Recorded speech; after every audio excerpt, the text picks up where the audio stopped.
Barangay LS 91.1 Podcast. Barangay LS 91.1 Podcast. Ang drama ng buhay, ang drama ng barangay. Radyo, nobela.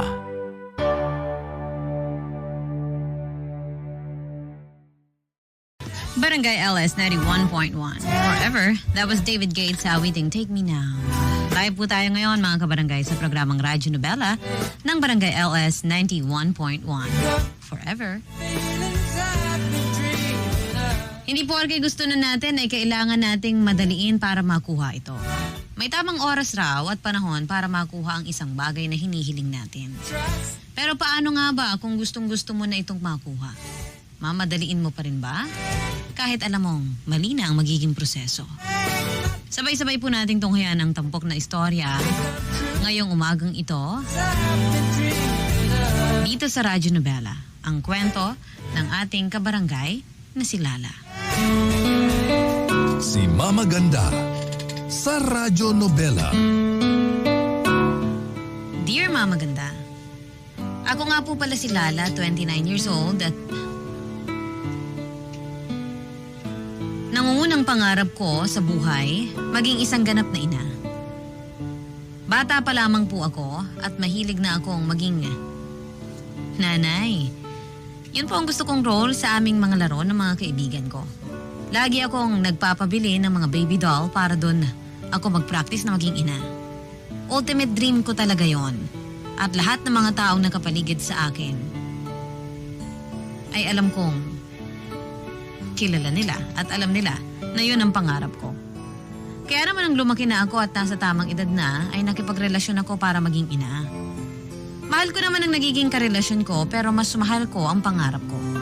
Kaya siguro madalas hindi nagwo-work ang mga relasyon na pinapasok ko dahil alam kong mas priority ko ang maging ina kaysa ang maging asawa.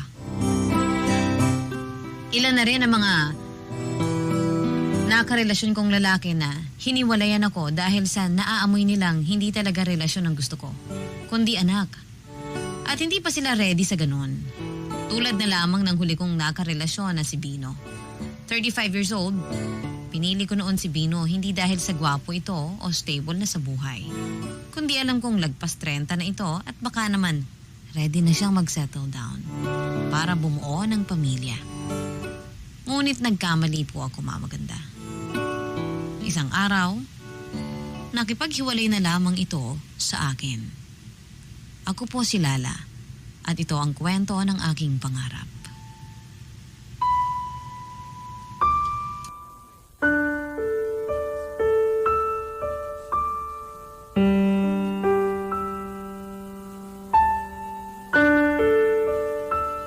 Basta! Ayoko na! Bakit nga? Bakit ayaw mo na? Hindi mo alam kung bakit? Tatanungin ba kita kung alam ko? Tinatanong mo ako para kumpirmahin ang nasa isip mo. Huwag mo na akong paikutin, please. Sabihin mo na lang kung bakit ka nakikipaghiwalay para tapos na. Bigyan mo ako ng closure. Dahil gusto mong maging ina. At ayaw mong maging ina ako, ganun ba? Maging ina ka hanggat gusto mo. Wala akong pakialam. Pero wag mo akong pressurein para anakan ka. Di kita pinipressure. Ano bang sinasabi mo dyan, Bino? Ah, talaga? Yung lagi mo ako sinisenda ng mga videos ng mga baby? Dahil cute lang ang mga videos na yon, kaya naisip kong isend sa'yo. Minamasama mo pala? Sorry ha? Eh yung lagi mo akong pinipilit manood ng mga movie kung saan nanay ang mga bida. Nagkakataon lang yun. Nagkataon din ba yung kahit nanonood tayo ng horror movies, bigla mo sasabihin na mas nakakatakot pa rin na hindi ka maging ina kesa doon sa pinapanood natin? Joke lang yun, ano ka ba? Please lang Lala, kilala kita. Kilala kita. Alam kong gustong-gusto mong maging ina. At kailan ko naman sinabi sa'yo yon? Araw-araw! Nakakasakal na. Kahit nasa banyo ako, kaya mong sabihin sa akin na gusto mong maging ina. Kahit nung inoperahan ako sa appendix ko, naibulong mo pa sa akin na magpagaling kaagad ako dahil gusto mo pang maging ina. At tumamatay ang aso ko. Sobrang lungkot ko na nun. Pero anong sabi mo? Huwag ka nang malungkot, Dino. Nasa payapang lugar ng aso mo at balang araw magiging nanay din ako. Ano yun? Ano yun, Lala? Masama bang pangaraping maging ina? Hindi kita pinipigilan sa pangarap mong yan. Pero sobrang pressure ang binibigay mo sa akin eh. Alam mo bang dahil sa'yo, Na-trauma na ako sa mga salitang baby at nanay. Ayoko na halos marinig ang dalawang salitang yun dahil suyang-suya na ako. Ang OA mo. OA na kung OA pero ayoko na talaga. Hindi ko kayang ganito. Maghanap ka na lang ng iba na kayang i-tolerate ang mga ginagawa mo. Di mo na ba ako mahal? Mahal kita pero mas mahal ko ang kalayaan ko. Bino! Nakapag-desisyon na ako. Tapos na tayo. Tapos na to.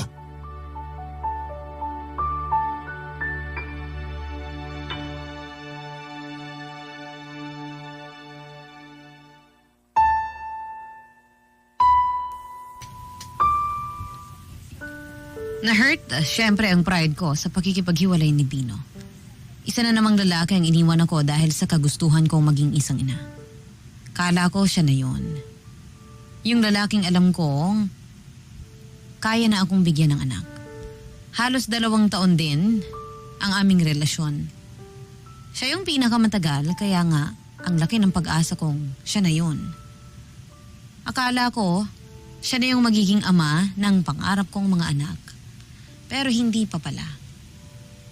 Yung mga dating nakarelasyon ko, 6 na buwan pa lang ay bigla na akong iniiwan dahil alam nila na gusto ko nang magpaanak sa kanila.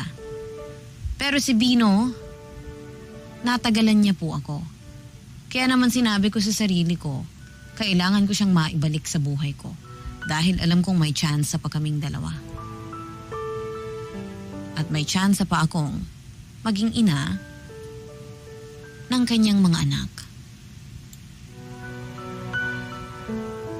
Mahal ko po si Bino. Hanggat maaari, siya na ang tutupad ng pangarap kong maging isang ina. Barangay LS 91.1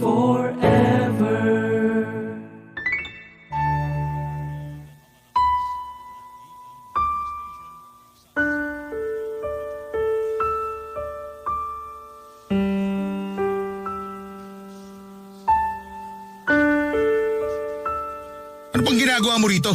Nabibigla ka lang, Bino. Alam kong deep inside, gusto mo pa rin tong relasyon na to. Anong relasyon? Tapos na tayo. Naging clear na ako sa'yo, hindi ba? Oo nga, pero alam ko na gusto mo pa rin to. Hindi ko na to gusto kaya tinatapos ko na, hindi ba? Ano pa ba yung hindi mo maintindihan doon? Huwag mo namang basta-basta itapon yung pinagsamahan natin. Madali lang itapon yun dahil sa halos 2 taon natin. Never ko namang naramdaman na kailangan mo ko. Ay mali, kailangan mo ko para sa pangarap mong anak. Hindi naman sa ganun. Kailangan kita. Kailangan kita sa mga date para masaya, para maging okay at marami pang mga bagay. Tingnan mo, hindi ka nga makapagbigay ng dahilan kung bakit kailangan mo ko dahil alam natin pareho na gusto mo lang ako dahil gusto mo magkaroon ng anak. Matanda na ako. Ayun na nga, matanda ka na. Hindi mo ba naisip na sa edad mong yan, pwede ka nang maging ama? Ayan! Ayan! Yan ang sinasabi ko sa'yo na hindi ko na kayang tiisin. Hanggang ngayon kahit hiwalay na tayo, yung kagustuhan mo pa ring anakan kita ang priority mo. Part na yun ng relasyon. Kung hindi mo nakikita yung sarili mo na makakasama ako sa pagbuo ng pamilya, para saan pa yung relasyon na to? Kaya nga tinatapos ko na, di ba? Kasi sobrang labo ng lahat. Habang nagiging malinaw sa akin ang kagustuhan mo maging ina, mas nagiging malabo naman sa parte ko na makita ka pa maging parte ng buhay ko. Pino naman. Please, kung kailangan mo ng space, sige, pagbibigyan kita pero kailangan mo akong balikan para maayos natin to. Gusto ko ng forever na space mula sa'yo. Hindi naman pwedeng ganun.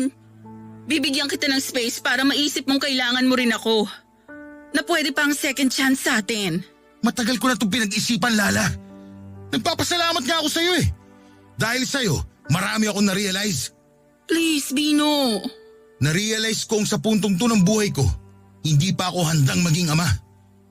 Inimagine ko ang buhay ko na may bitbit na bata. Pero hindi ko makita ang sarili kong nagugustuhan ko yun.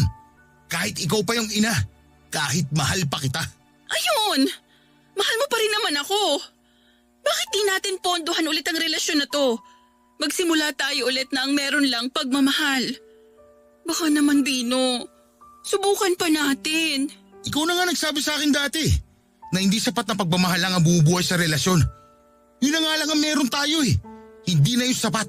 Alam mo yan. Ano pa bang gusto mong gawin ko para makumbinsi kang ituloy pa natin to? Wala na. Lala naman, aminin mo na rin sa sarili mo na hindi naman talaga ako gusto mo. Kaya ka pumasok at kaya ka nanatili sa relasyon na to. Anak lang ang gusto mo, pero hindi ako. Ayoko ng ganun. Bino. Hayaan mo na ako maging malaya sa'yo. Hayaan mo na ako makahanap ng babaeng kaparehas ko ng takbo ng utak at direksyon. Magkaiba tayo. Isang chance na lang. Bino, please. I'm sorry, Lala. Hindi ako ang para sa'yo. Sana makahanap ka ng lalaking parehas kayo ng direksyong gustong tahakin. Hindi ako yun. Masyado ko mabilis.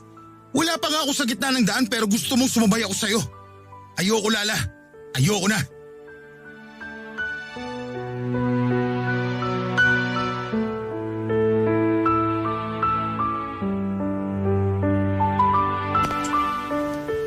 Wala na akong nagawa pa. Hindi ko po nakumbinse si Bino na bumalik sa akin. Hindi naman ganun kasakit ang pagkawala niya. Naiinis lang ako dahil ang laki na sana ng potential niyang maging tatay at bigyan ako ng anak. Pero ganun talaga. Tama naman siya. Magkaiba kami ng daan na tinatahak. Masyado ako nagmamadali habang siya ay nag-i-enjoy pa sa paglalakad. Magkaiba kami at alam kong hindi ito mag-workout talaga. Kailangan kong makahanap ng lalaking katulad ko ang gusto.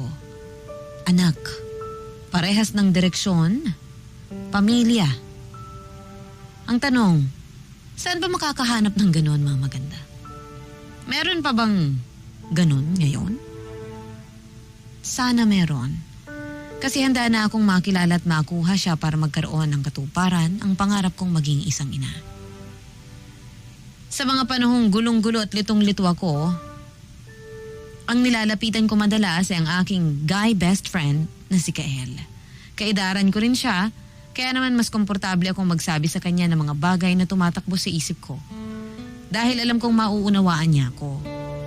Sa kanya ko sinabi ang frustrations ko na maging isang ganap na ina. At nakikinig naman siya. Actually, after kong pumunta sa bahay ni Bino, ay umuwi ako ng bahay para magsulat sa aking notebook ng mga paraan at plano para maging isang ina na ako. Yon ang inilatag ko kay Kael. Medyo nakakabigla nga lang talaga mga gusto kong gawin pero sobrang lungkot ko na po, mga maganda. Gustong gusto ko nang magkaroon ng anak sa kahit na anong paraan, posible man o imposible sa mata ng marami.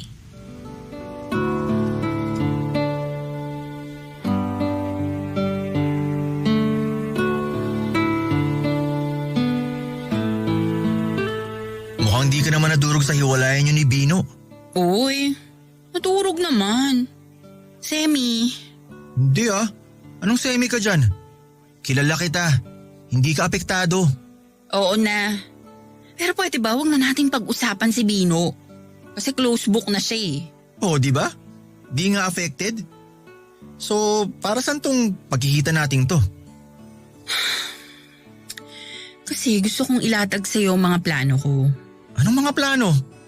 Hindi tayo aabutin ng buong araw niyan ha. Kikitain ko pa girlfriend ko. Hindi, saglit lang to, promise. O sige. Ano na naman ba yung mga planong yan at para saan yan? Negosyo? Bagong love life? Liposuction? Ano? None of the above. Tungkol to sa plano kong magkaroon ng anak. Eh di lumab life ka ulit para maging posible ang gusto mo. Di ko kailangan ng love life para magkaroon ng anak. Pagod na ako mag-try sa relasyon eh hindi naman nagiging masaya at saka nakakahalata lang sila kung bakit ako nakikipagrelasyon sa kanila eh. Kaya ekis na muna yan. So ano ng plano? Pahid-pahid lang ng virgin coconut oil twice a day and thrice on Sunday? Di ko kailangan ng ganyang joke, Kael. Hindi ako nagjo-joke, Lala. Makinig ka muna kasi para alam mo. Siguraduhin mo maganda yung mga planong yan at hindi planong parang tanga ha? Pwede ako mag-ampon. Alam mo ba kung gaano kahirap ang proseso ng pag-aampon? Di yun basta-basta. Background check pa lang mukhang palyado ka na eh. Uy, grabe ka namang makapag-judge ng background ko. Okay naman ako ah. May stable work ka ba ngayon? Well, wala pa akong nahahanap na gusto kong work pero inaayos ko naman na. Sa ngayon, freelancer muna siguro at pa-extra-extra rin. Saan ka nakatira ngayon? Sa ate ko. Gaano kayo karami sa bahay ng ate mo? Yung biyanan niya, asawa niya, 2 anak nila at yung yaya ng baby niya. At yung kapatid ng asawa niya. Oh, di ba? Saan mo isisiksik yung aampunin mo ron? Sa lababo? Ikaw nga mismo sa sala ka natutulog eh. Saka ka lang makakapaglatag ng higaan mo kapag tapos na manood ng balita sa hating gabi yung biyanan ng ate mo. Sabi naman ni ate kapag umalis na yung kapatid ng asawa niya, di sa akin ang isang kwarto dun. Nako! 5 years ago pa yung pangako na yan pero may nangyari ba? Wala naman, di ba? Okay sige, kiss na muna yung pag-aampon. Pero pwede pa rin ako mag-ampon kung sakaling may mag-iwan ng baby sa labas ng bahay namin. Di tuloy ang pag-aampon ko. Mag-iwan ng baby sa labas ng bahay nyo? Ano ka? Nabubuhay sa teleserye? Sinasabi ko lang naman na baka pwedeng ganun ang mangyari. O ano yung isang plano mo? Huwag mo sabihin sa akin na artificial insemination yan ha? Oo. Bakit naman hindi? Ha? Ano ka, mayaman? Alam mo ba kung gaano kamahal ang prosesong yun? Hindi biro. Ako na nagsasabi sa'yo. Baka naman may mahanap akong mura o kaya bigyan ako ng discount kapag alam nilang sobrang gusto ko talagang magkaanak, di ba? Ay, hibang ka na talaga. Ano bang gusto mong gawin ko? Maghintay ka. Yun ang gawin mo. Darating rin yung lalaking didilig sa'yo at mamumunga ka. Mayos ka nga, Lala. Di ka na nakakatuwa, ah. Oh, bakit ka umiiyak dyan? Kasi sobrang lungkot na eh. Gusto ko na talagang magkaanak, El. Alam mo naman yun, di ba? Alam ko, pero wag mong pilitin kung hindi pa pwede. May tamang timing para dyan. O siya, ganito na lang. Ika-cancel ko muna ang date namin ng GF ko. Sasamahan muna kita para di ka mag-isip ng kung ano-anong kahibangan dyan. Pwede tayong mag-KTV, mag-inuman, kahit ano, para mawala lang sa utak mo yung plano mong magkaanak. Okay. Yun ang gusto ko kay Kael. Sa tuwing nalulungkot ako, di ako nito pinapabayaan. Alam niyang kailangan ko lang uminom at kumanta sa mga video-okehan. Alam niyang ito ang paraan para gumaan ang loob ko. Ilang bar ang pinuntahan namin. Ilang KTV ang kinantahan namin. Halo-halong alak at pulutan na ang umikot sa aming mga tiyan. Di kami tumitigil hanggat hindi ako nakakaramdam na gusto ko nang matulog. Yung diretso tulog na ako after ng walwalan. Ganon kami ni Kael. Alam kasi nitong di ako makakatulog ng maayos hanggat may gumugulo sa utak ko. Kaya ang solusyon, alak. At naging effective naman po ito, Mama Ganda. Nakatulog ako sa tabi ni Kael. Barangay LS. In Lucena, 91.1. Si Mama Ganda sa Radyo Nobela.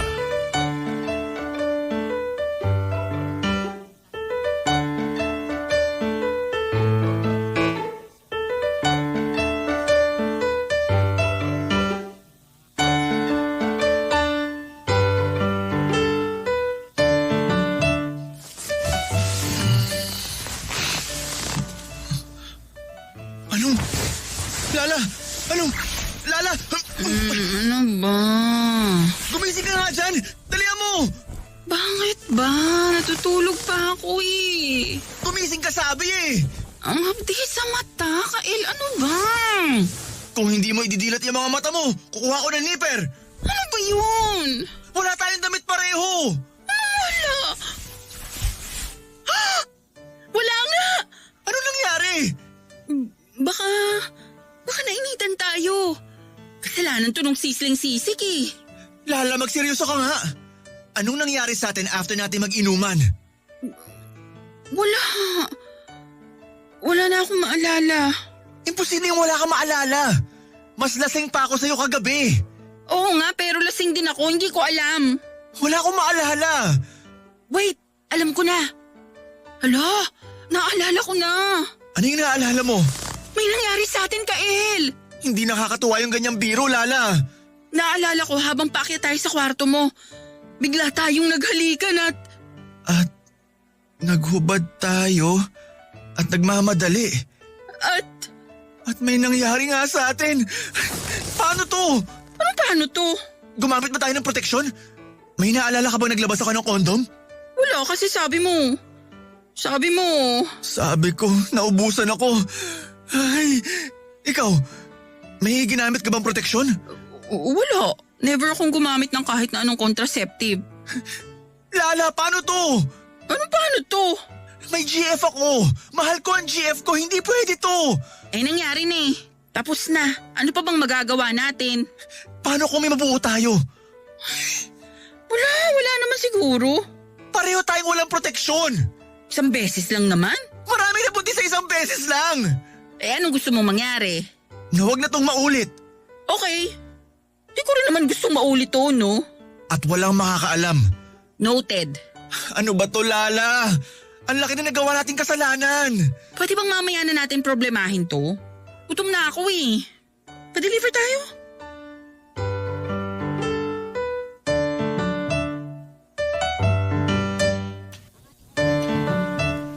Ang hindi po alam ni Kael, isa ito sa mga plano ko na sinulat ko sa aking notebook. Una pa lang, gusto ko nang sabihin sa kanya na yun talaga ang plano ko. Bago pa man kami mag-inuman. Pero kasi alam kong tututol po siya. At hindi ko maisa sa katuparan ang aking balak. Tutol nga po ito sa plano kong magkaroon ng anak sa pamamagitan ng pag-aampon at artificial insemination. How much more kapag nalaman niyang gusto ko lang magpaanak sa kanya. At kung papayag at maawa siya, ay ililihim na lamang namin pareho. Naisip kong baka maawa ito sa akin kapag pinakita akong desperado na ako, pero umatras akong sabihin sa kanya ang planong ito. Dahil alam kong hindi siya papayag, kaya naman nasiyahan ako nung inaya niya akong makipag-inuman sa kanya. Dahil pwede ko siyang pikutin para may mangyari sa amin at isisi naming iyon sa alak. At gano'n na nga po ang nangyari. Ang laman ng puso at isip ko noon, sana ay mayroon kaming mabuo. Halos hindi makatingin sa akin si Kael noon habang kumakain kami. Sapilitan itong kinain ng in-order namin dahil kailangan lang ng sikmura niya. Nakailang tasa ito ng kape habang parang nag-iisip ng malalim. Malamang, iniisip nito ang tungkol sa nangyari sa amin at pinoproblema kung paano namin malulutusan ang nangyari sa aming dalawa. Iniisip ko nga rin baka gumagawa na ito ng orasyon para kontrahin ang posibleng pagbubuntis ko at kung sakaling may ganong klase siyang orasyon ay hahanap naman ako ng pangontra. Noong panahon na yon, mga maganda, ang laman lamang ng isip ko ay kailangang may mabuo kami. Pero sa totoo lang, ay nakaramdam ako ng konsensya habang tinitingnan ko siya. Saksi ako sa kung gaano niya kamahal ang girlfriend niya. At alam kong sobrang loyal ni Kael sa kanya. Kaya sobrang bagsak ang kanyang hitsura habang pilit na pilit. Sa pagngiti, iniisip kung paano kami umabot na may nangyari sa aming dalawa.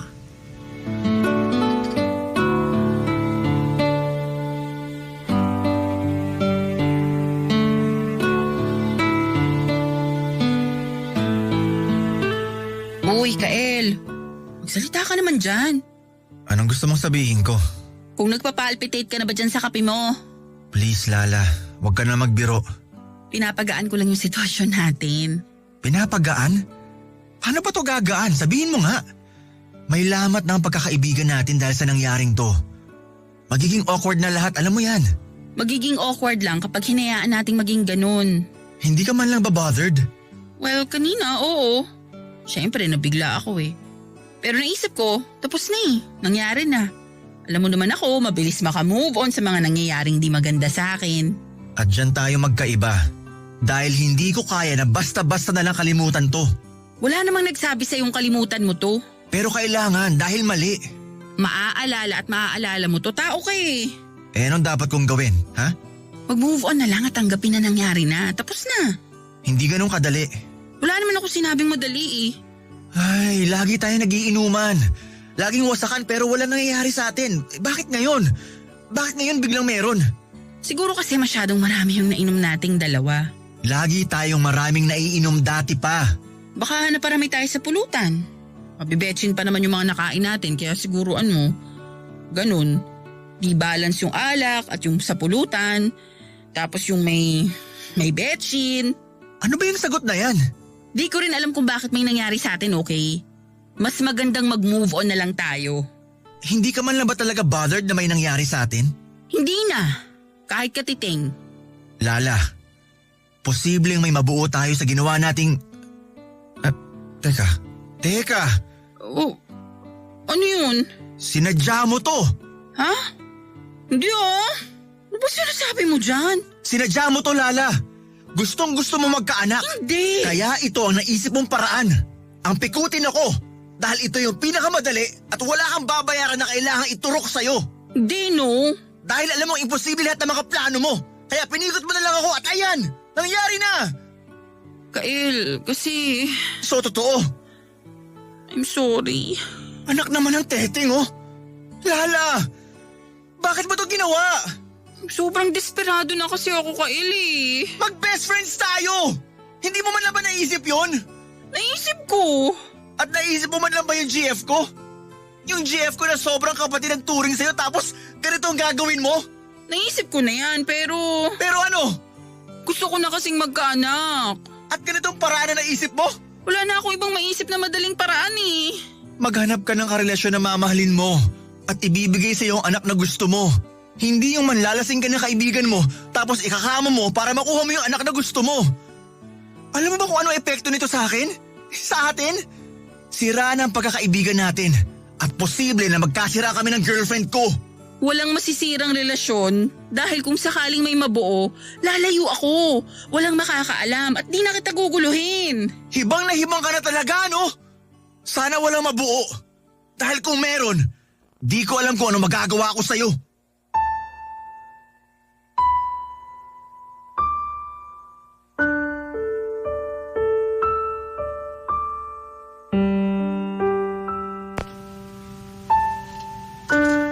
Ito ang unang beses na nakita kong galit na galit si Kael sa akin.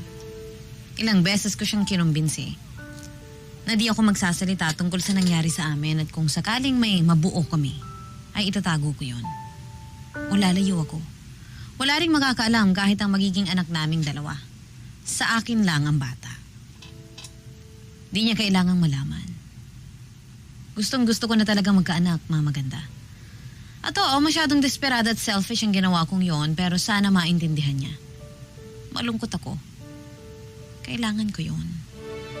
2 linggo na hindi nagparamdam sa akin si Kael. Ilang beses kong sinubukang kausapin siya pero bigo ako. Ang huli nitong sinabi ay magpa-check up ako at kailangang makumpirma na negative ako sa pagbubuntis. Kung hindi, ay hindi nito makakayanang patawarin ako. After 3 weeks, mga maganda, nagpa-check up po ako. At eto po ang kinalabasan.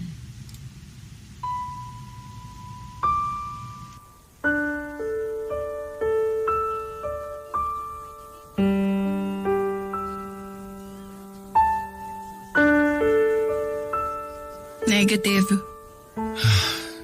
Good. Kael, Ano na naman? Hihirit ka pa ng inuman para mapikot mo ako ulit? hindi. O makikiusap ka sa akin na may mangyari uli sa atin kahit wala tayong bahid ng alak sa katawan? Di rin. Kung ano man yung plano mong susunod para magkaanak ka, pwede bang wag mo na akong idamay dyan? Isa lang ang gusto kong anakan kung sakaling handa na ako. At walang iba, kundi ang girlfriend ko. Naintindihan mo? Naiintindihan ko naman. Kaya nga humihingi ako ng sorry sa iyo eh. Kulang ang sorry sa ginawa mo, Lala. Sinira mo ang tiwala ko sa'yo. Kung alam mo lang, sobrang diring-diri ako ngayon habang kaharap ka. Dahil hindi na matanggal sa isip ko yung nangyari sa atin. I'm sorry. Para na kitang kapatid. Paano mo nagawa sa akin yun? Sobrang di na rin kasi ako nakapag-isip dahil sa lungkot. At paano naman ako? Ilang araw akong malungkot at balisa. Ilang gabi akong di makatulog sa kakaisip. kung paano aayusin itong ginawa mong problema kung sakaling nakabuo tayo sa ginawa natin. Pero wala naman tayong nabuo eh. Pero paano nga kung meron? Sa tingin mo mapapakali pa ako? Sa tingin mo magiging maayos pa ako? Hindi na! Hindi ko na nga matingnan ang GF ko sa mata eh. Dahil hiyang-hiya ako at sobrang nakukonsensya. Eh wala naman siyang alam. Hindi niya alam. Pero ako, alam na alam ko ang maling nagawa natin pareho. Kaya nga nagsusorry ako eh. Alam kong mali yung nagawa ko. Buti alam mo. Alam kong hindi na tayo magiging katulad ng dati. Buti rin alam mo yan. Pero sana mapatawad mo pa rin ako kapag handa ka na. Sobrang gulong-gulo lang talaga ako sa buhay ko. Hindi ko alam kung anong gagawin. Wala akong maayos na trabaho, maayos na tirahan, wala pa akong napupundar, wala pa akong karelasyon. Malapit na akong maging 30 pero tignan mo yung buhay ko. Wala pa akong naayos na kahit na maliit na aspeto ng buhay ko. Kaya sobrang kapit na kapit ako sa pangarap ko na magkaroon ng anak kasi yun lang yung pinaka-posible sa lahat na pwedeng mangyari sa buhay ko ngayon. Ay, Lala, darating at mangyayari mga bagay kapag handa ka na. Handa na akong maging ina. Dati pa alam mo yan. Mas alam ng Diyos kung kailan ibibigay sa iyo ang hinihiling mo. Hindi porket gusto mo na kailangan mo na agad makuha. May dahilan kung bakit kailangan mo maghintay. Ang tagal ko nang naghihintay, Kael. Hindi na ako makatiis. May mas magandang plano ang Diyos sa'yo. Alam niya kung kailan niya dapat ibigay sa'yo yan. Sa tamang panahon, mangyayari yan. Sa tingin mo ba, bibigyan pa ako ng Diyos ng anak? Ng sarili kong pamilya? Oo naman. Alam niyang magiging mabuti kang ina at asawa balang araw kung matututo kang hintayin ng tamang panahon hanggang mahinog ka. Pero kailan? Tumatanda na ako, Kael. Natatakot ako. Yung mga kasabayan ko may mga anak na, may mga pamilya na habang ako heto. Nang pikot ng kaibigan para lang magkaanak pero wala ring nangyari. Hindi naman isang karera ang buhay, Lala. Kung nakarating sila ng mas maaga sa'yo, hindi naman ibig sabihin talo ka na kaagad. Enjoyin mo lang ang paglalakad, ang pagtakbo, hanggang sa ikaw naman yung makarating sa finish line mo. Huwag kang magmadali kung alam mong mapapagod ka lang. Kael, gusto ko na kasi talaga. Sa tamang panahon, magkakaanak ka.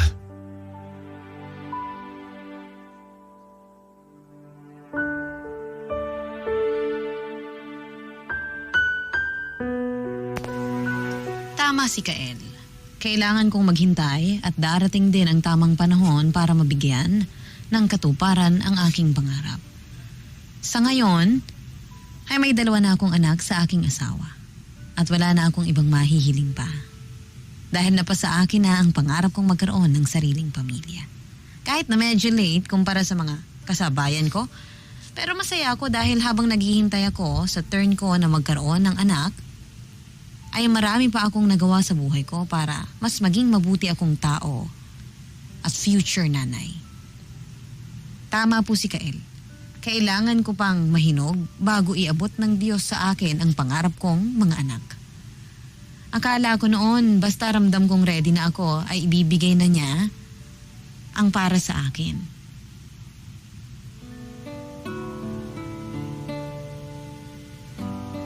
Pero hindi pala dapat ganon.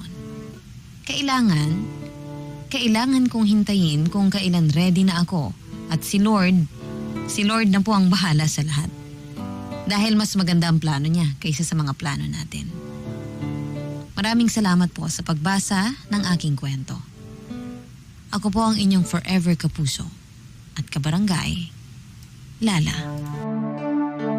Ang drama ng buhay, ang drama ng barangay. Radyo, nobela.